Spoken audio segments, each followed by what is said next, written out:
کوئی کافر کے ساتھ کھڑا ہوا یا وہ لوگ جو کافروں کو سپورٹ کرتے ہیں، ان کے نمائندے ہیں، ان کے سپورٹر ہیں، اگر ان کے ساتھ بھی تم کھڑے ہوئے،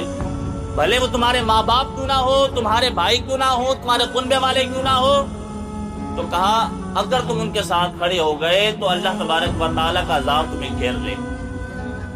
اللہ نے آگے ارشاد فرمایا، اے محبوب آپ فرما دیجئے اگر تمہارے باپ، تمہارے بیٹے اور تمہارے بھائی اور تمہاری عورتیں اور او عشیرتکم، کہا کہ تمہارا کنبہ اور تمہاری کمائی کے مال، وہ مال جو تم نے کمایا ہے،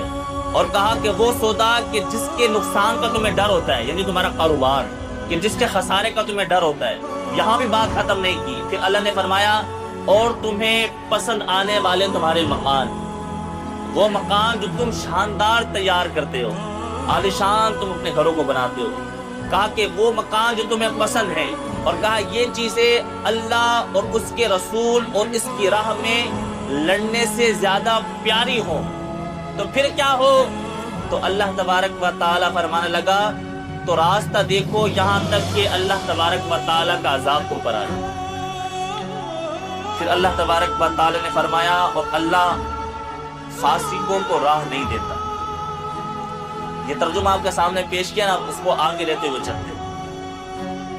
اللہ تبارک و تعالیٰ نے میں نبی فرمایا نا، مفسر فرماتے ہیں کفر سے مراد کفر بھی ہے